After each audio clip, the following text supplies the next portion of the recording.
Then, at 2:50 p.m., more than half the runners were through.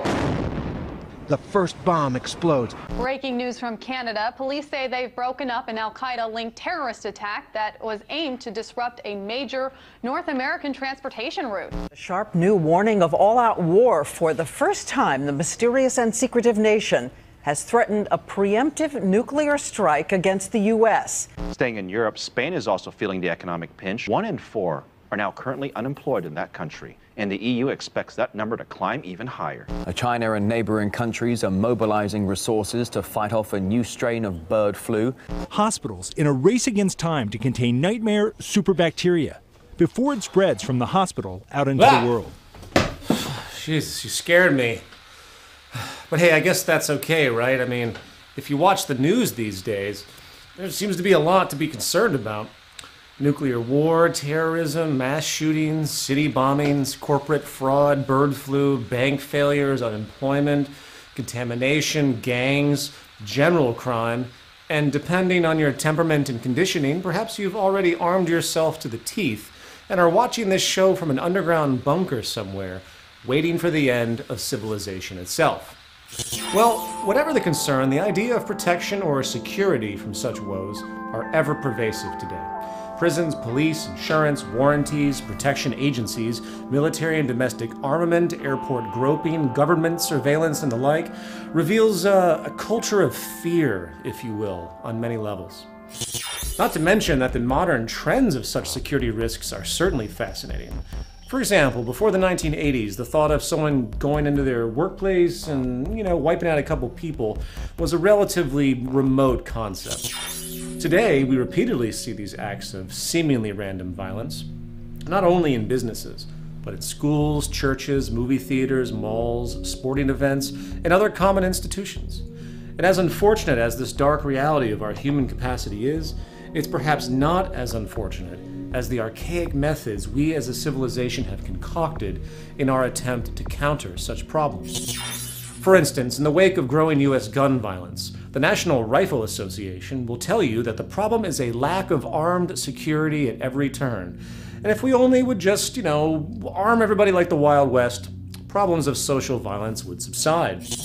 While at the other extreme, folks will tell you that the problem is rather due to an ease of access. It's too simple to get weaponry, and the removal of this easy access is now the correct path.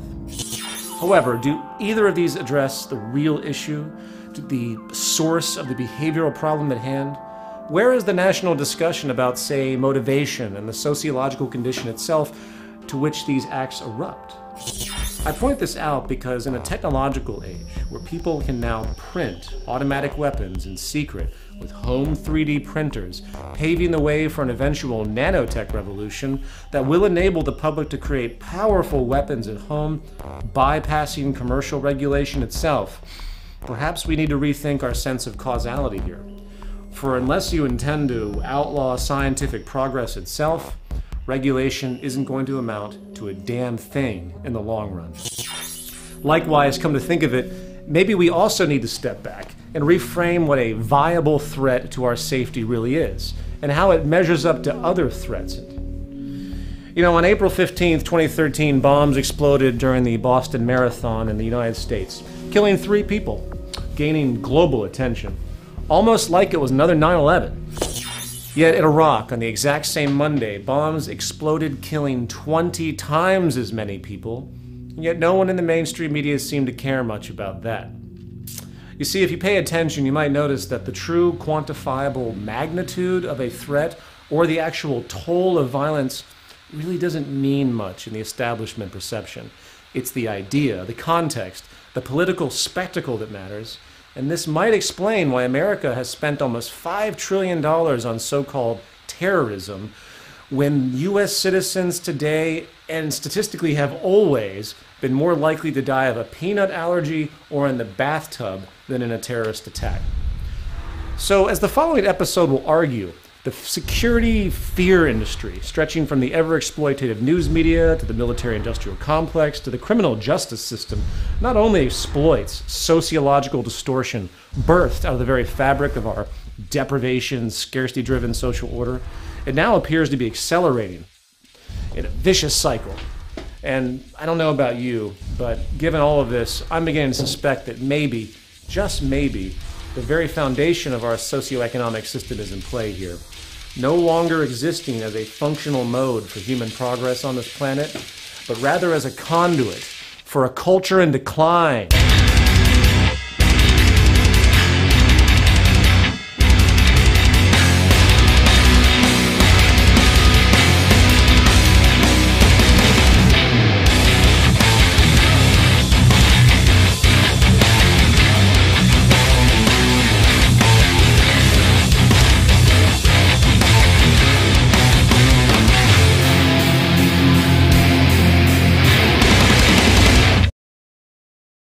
Prison. From the dark dungeons of the Middle Ages to our modern industrial mass incarceration correctional facilities, the prison system is a signature edifice of society today. The United States, the land of the free, now has the highest inmate population in the world, incarcerating over 2.3 million, in fact. The U.S. has locked up more people than any other country on the planet, boastfully housing 25% of the entire world's prison population, with an 800% increase in incarceration in the past 30 years alone. Based partly on the need to remove active threats from society, coupled with an ever-bleak undertone of retribution and revenge, the punitive, negative reinforcement tradition common to our justice system is now being challenged by some very basic realizations in the human sciences. We often forget that when it comes to human conduct, true behavioral causality has historically been ignored, with the focus rather on spooky, superstitious forces such as good and evil. Well, as convenient as such ambiguous metaphysical assumptions are, modern social science now places so-called criminal or antisocial acts in the context of public health, with real solutions resting in the arena of preventive medicine, not mere punishment. Of course, as with most rational perspectives in the world today, this view is rather agitated, for it shatters the glorified, free will, morally empirical traditional assumptions our entire criminal justice system is built upon. However, let's put that aside for now, and point out the fact that while most naturally do fear prison, its effect as a deterrent is actually quite weak. Considering U.S. trends, we see a massive increase in incarceration over time, so with this basic observation, the punitive threat of prison clearly isn't working statistically. Likewise, prison is supposed to be some form of rehabilitation center, right? So does this system work to reform human behavior, taking in so-called criminals and outputting mentally healthy, law-abiding citizens? No. In the United States, 2/3 of prisoners released reoffend within 3 years, often with a more serious and violent offense. Dr. James Gilligan, former director of the Center for the Study of Violence at Harvard Medical School, actually refers to prisons as graduate schools for crime and violence. So given all of this, perhaps we need to step back a bit, shake off the shackles of common perception, and ask ourselves what other roles the judicial and prison system really have. For if incarceration isn't statistically working as a deterrent, and those who get out of prison are more often worse than they were when they went in, something is clearly wrong. What else is going on here? You know, while the justification of incarceration is certainly viable with respect to true social threats, no different than the medical need to quarantine somebody who is a threat to society because of a contagious disease, the evolution of the prison tradition reveals some very dark truths. And the best way to think about it is from an historical perspective, considering race conflict, class conflict, in the context of economic and political expedience. The first thing to understand is that political power, like economic power, is sourced in social inefficiency. In other words, politicians need something to fight. And to a certain degree, the more problems a society has, the more the citizens tend to feel the need to give up their power to government control, with the most proven effective type of problem being fear. Usually fear of some perceived, identifiable external group. Of course, this idea has been acknowledged for years, such as by political theorist Carl Schmitt in his The Concept of the Political, saying that political unity is achieved by defining a common enemy. Nothing new. The Nazis did this with the Jewish culture, the early US did this with the Native American culture, and so on. In short, the trick is to push the idea that some subculture, usually in the minority, is the true source of all of society's woes, generating mass resentment and thereby ignoring more accurate yet politically inconvenient realities. And while direct racism and discrimination is certainly alive and well in the world today, the more elusive yet relevant bias is actually economic. You see, the greatest threat to any political establishment is... What do you mean? This? This is a platform. It's three-dimensional. This is the base. Yeah, I know it's not very good. Fuck off, Bob. Don't make me shoot you again. You see, the greatest threat to any political establishment is any challenge to its underlying economic foundation, as all political platforms are rooted in an economic bias one way or another. And if you can brainwash the public into, say, viewing the failures of capitalism as instead rooted in the poor moral virtue of a trouble-causing subsection of the population, rather than a built-in consequence of perhaps capitalism's elitist psychology and scarcity-driven structure, you can maintain control. And this is where the common enemy scapegoat scam comes into play. It's not that bad. We simply demonize the victims of this system, shifting blame away from the more relevant environmental, causal, social condition itself. And in the context of the justice system, the war on crime is a perfect tool. All the war on crime is a war on the poor and economically irrelevant. And if a society is conditioned to believe that a person breaking into their car to steal property is simply an amoral abomination with all the life choices in the world otherwise to make ends meet, then the causal shift is a success. The reality, however, is that most of those incarcerated today are there almost always due to crimes born from deprivation. Deprivation, which can be generalized in two forms: relative and absolute. Absolute deprivation is when a person's most basic needs are simply not met, and poverty is the lead source. The spectrum of disorder that arises from poverty is vast, from drug dealing, theft, and prostitution in areas lacking employment opportunities, to emotional loss, self-worth neuroses, and illegal self-medication, leading to complex and elusive chain reactions which can result in destructive antisocial behavior. Today, 1 out of every 15 African American kids in the United States have at least one parent in prison, usually the father.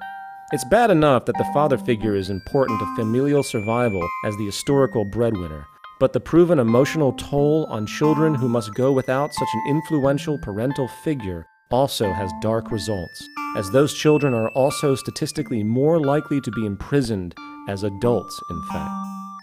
And if you combine poverty with emotional deprivation, you have the perfect recipe for not only the manifestation of socially aberrant behavior, but the perpetuation of such distortions across generational time. Relative deprivation, on the other hand, is when our sense of worth and self-respect is associated to our cultural perception of success, while absolute deprivation is measured by basic health concerns, expressing the ever-important need for society to work to efficiently meet our immutable human needs for sanity and true security. Relative deprivation exists in the realm of subjective comparison and resulting dehumanization. And likely the greatest example of this negative pressure is the state of class imbalance in the world. While it is true that the formerly classified poor of the West today actually live, in material terms, better than the upper class 1,000 years ago, the dehumanizing wealth stratification occurring today continues to create complex, destabilizing psychosocial problems. Long considered an incentive for social progress, class difference and wealth imbalance has turned out to be a powerful public health issue, generating massive psychological and sociological distortion. Want to be intellectually honest? The issues raised here have more to do with commerce than they do with the Second Amendment. A lot of people make a lot of money selling firearms and ammunition. The National Rifle Association has said the solution is to have armed security guards at every school. Certainly, every piece of security we engage in can be helpful, but it's, foolish to think that only security is what we need.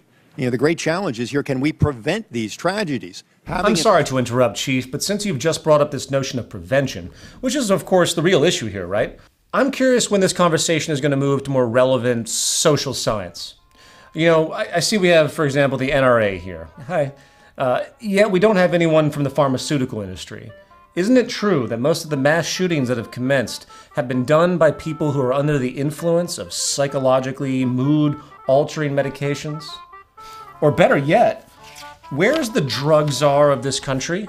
Since the war on drugs has commenced, there has been a massive increase in gun-related drug violence. Are we just going to ignore this causality as well? Or better yet, I almost forgot, I have here about 100 years of data on the relationship between economic imbalance, specifically wealth imbalance, and violence. You know, the stats have become very clear now that the gap between the rich and the poor creates more violence. The more gap, the more violence. And crime on the whole. Which might explain, by the way, why the United States, with the largest income gap in the world, also has the most violence and worst public health of any first world nation. Is this not worth a congressional discussion? I mean, with all due respect, you people can't possibly be naive enough to think that the reduction of certain guns, as the left suggests, or the increase in armed security in public places, as the right suggests, is really going to have a long-term effect on such deeply rooted sociological problems, right? A problem clearly rooted in structured dehumanization and economic deprivation. It's inherent to our social system. You know, is it not of some viable consideration to address this issue? No? Really? And then we have the so-called war on drugs. When Richard Nixon declared the drug war in 1971, he asked for an initial $84 million. In 2013, the National Drug Control Budget requested $25.6 billion, with about $1 trillion spent in total, and the result over time has been more drugs, easier access, increased potency, and more users. Today, almost half of the federal prison population are non-violent drug offenders, often mere users, in fact, clearly a mental health issue rather than a punitive one. Draconian mandatory sentencing laws today can send kids to prison for decades for mere possession. And it is no secret that this criminalized subculture has been mostly born out of the prohibitive underground economies necessarily sprouted in poor areas of the country, largely occupied by minorities. As an aside, we often forget how deeply racist the United States has been historically, assuming vast improvement. And yet today, there are more African Americans behind bars than were slaves before the American Civil War. After segregation, the black community was strategically isolated into low-income inner-city ghettos, which systematically robbed them of economic opportunity. And as the national culture matured, with racism slowly dissipating through the civil rights movement, the economic oppression set in motion at that time remained, creating a powerful cycle ever since. Today, 1 out of every 3 black men are expected to go to prison at some point in their lives. And in effect, the real oppressive mechanism in the world today is no longer race, but economic class. And the punchline is brutal. Not only are the poor and forgotten of our society conveniently turned into criminals, rather than clear examples of the failure of our social model, capitalist ingenuity prevails once again, transforming these people into pure, saleable commodities, creating a massive profit industry out of an otherwise economically useless social class. From thriving income generation via fines, tickets, bail posting, and lawyer fees, to the now massive network of servicing the millions of inmates via healthcare, food production, security hiring, parole officers, and the like, the prison and security industrial complex in the West is a thriving business enterprise and positive factor on economic growth. The cost to imprison one person for 1 year in the state of California is about $47,000. Extrapolating that to the total U.S. 2013 prison population of about 2.3 million, the incarceration service alone amounts to over $100 billion a year in income, and this isn't counting the other 5 million currently being serviced on parole. Today, the Corrections Corporation of America, G4S Wackenhut, and other private for-profit security and prison firms benefit their investors and shareholders when incarceration rates increase. not to mention the now extremely common labor use, or slave labor use I should say, of the prisoners themselves. And yes, we might feel some moral outrage when a Pennsylvania judge gets caught sending kids to private detention centers for cash kickbacks. But then again, are we really surprised? There are even small towns in the Midwest where the majority are employed by the local prison. And if they don't have crime and prisoners, their town's economy is in the toilet. Not to mention that most police departments derive enormous funding from drug arrests and seizures. If the drug war stopped, the police department would lose billions in this country. And yes, the rabbit hole runs even deeper. If we step back even farther, we see a broader economic reinforcement here. You see, the drug trade is far from limited to your local street thugs. Today, US and European banks launder about $1 trillion in criminal, mostly drug money each year. Drug money has actually become a very relevant part of the Wall Street machine. Even just recently, HSBC Bank got caught moving about $1 billion in drug money. Did the criminal executives get sent to jail? Of course not. Why? Because the legal system is mostly there to control the poor, not regulate the rich. HSBC paid a fine and moved on, likely working to reposition themselves again like the dozen or so other major banks that continue to launder drug money each year.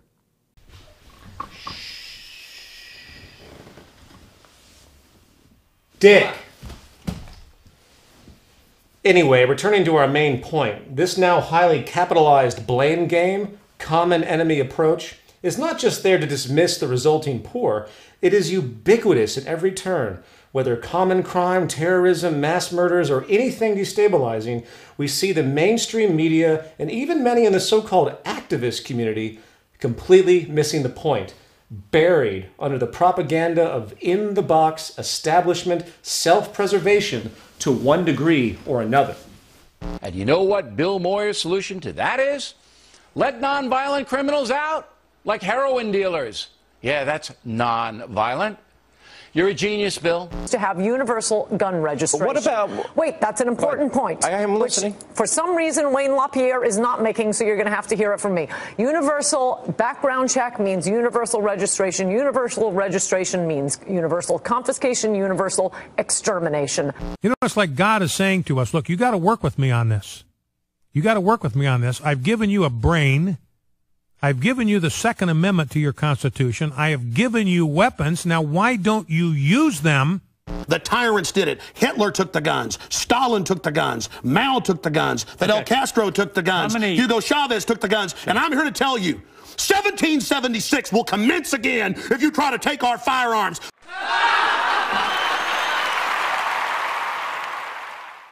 And the 21st Century Culture in Decline Belligerent Right-Winged Freak Show Award goes to... Alex Jones. Woo!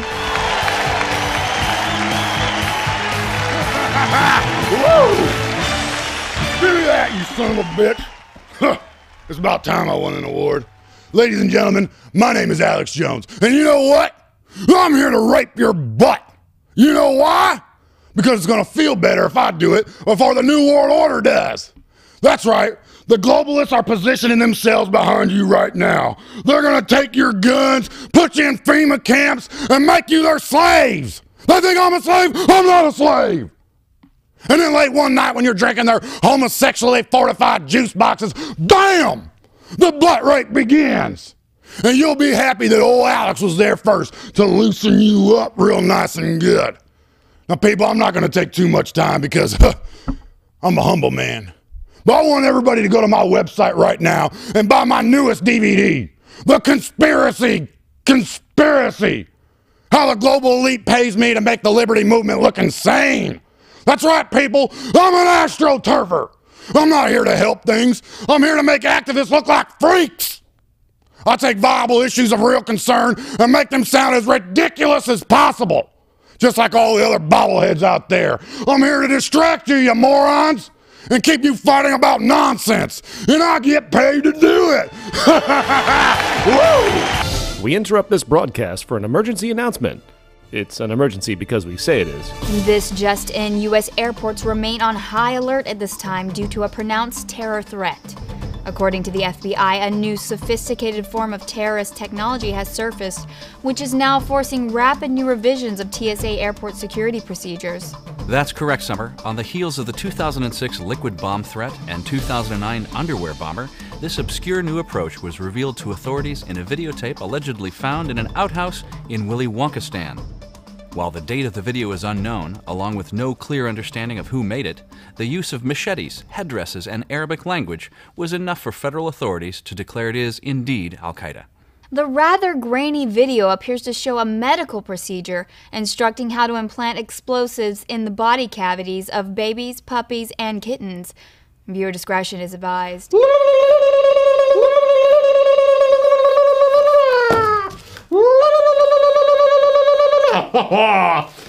Baby go boom! In response to this development, the TSA, after an initial failed attempt to simply ban such creatures outright, has now instituted a new universal rule. All carry-on babies and small pets under 52 ounces must be sealed in a see-through plastic bag.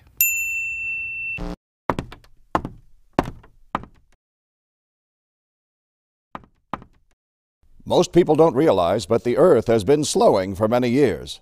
And were it not for these huge and expensive fans behind me, we would have ground to a complete day and night halt.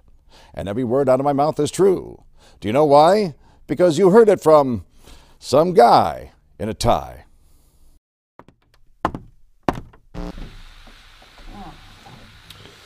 I'm sorry, ladies and gentlemen, but Bob is officially dead. Final thoughts. We live in a social model based upon scarcity and inefficiency. This means that the more society solves problems, meets human needs, and stabilizes itself by recognizing the potentials and limits of natural law, the less economically viable it is in the monetary economy. There's a reason why Dr. Martin Luther King Jr.'s final pursuit was a guaranteed income system in the United States. For he knew that racism was, in many ways, an extension of classism, and the existence of poverty and deprivation in a world that can create an abundance to meet everyone's needs was nothing more than structural oppression coming from a failed and elitist social system. An impression that, in fact, generates crime and destabilization in a vicious cycle. You want to see a decline in prohibitive economies for drug sales, prostitution, and black market theft rings. You want to see society stop its enormous use of self-medicating drugs, both legal and illegal. You want to see an end of national war, an improvement of our social infrastructure so disease and accidents can be dropped to a relative fraction of what we have now. Or perhaps you want to see the end of school shootings, gun violence, and acts of terrorism, both in the context of state-funded black ops and real blowback, then it's time the human family recognize its global potential to achieve a post-scarcity reality, work to strategically share our resources, work to meet human needs directly, and focus collaborative energy on interests for true collective human betterment, hence removing the inherent warfare unnecessarily built into our archaic socioeconomic system, along with all the resulting racism, hatred, dehumanization, oppression, and elitism it manifests. And no, I'm not telling you to go write your congressman. If the social system is the disease, then those who appoint themselves to assist its operation are the tumors and lesions. Voting with ballots or assuming what you choose to spend money on is going to change the way this world works is a delusion. It's going to take a new approach, a parallel uprising of power to shift the tide. And whether we're aware of it or not, this is happening slowly right now around us in the world. And the question is, where are you in this interest? And do you even care? If not, well, welcome to the Culture in Decline. And this show, as shitty as it is going to keep running. If so, then perhaps maybe this terrible reality show may come to an end faster than we think. But until that happens, rest assured I'll be here, arrogantly pointing out that most everything you believe and hold dear is wrong. So get back to your Bibles, video games, internet porn, and AK-47s, bitches, and have some fun out there in this dark circus we call normality. And until next time, I'm Peter Joseph, and whether you like me or not, I exist as an agent and victim of a culture in decline.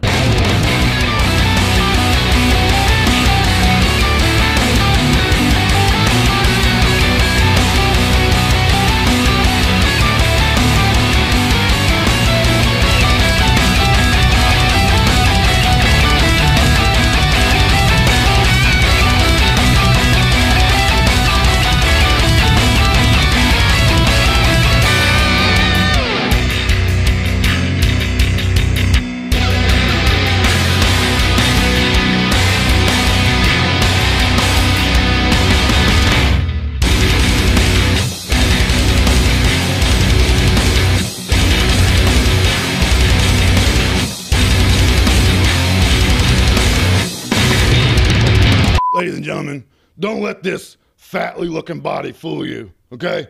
I work out 4 times a day, I run 19 miles a day, and I drink Tangy Tangerine like it's my job, all right? I'm only big like this because the New World Order makes me... People, you know what keeps old Alex up at night? It's these daggum globalists. I'm sorry, I said globalists. Listen up, people. These neocons are suckling the buzzard. That ain't your mama. It's these NWO scum. They're going around trying to butt rape everybody. They're just nothing but a butt rape machine. It's these NWO globalist communist scum that are going around like a butt rape machine. I'm a butt rape machine. Butt rape machine. People, I am a butt rape machine. You know what? Instead of the bald eagle, the national symbol should be a man laying in submission in the fetal position, peeing on himself. That's what it should be, peeing all over his damn self. If you can't tell, this is all an act. It's a shtick. That's why I act all crazy and shit, flailing my arms and my neck like this. It's an act. It's a shtick. I need money. Woo! Keep grunting. Yeah, how about that? You like some of that? You want some, Peter?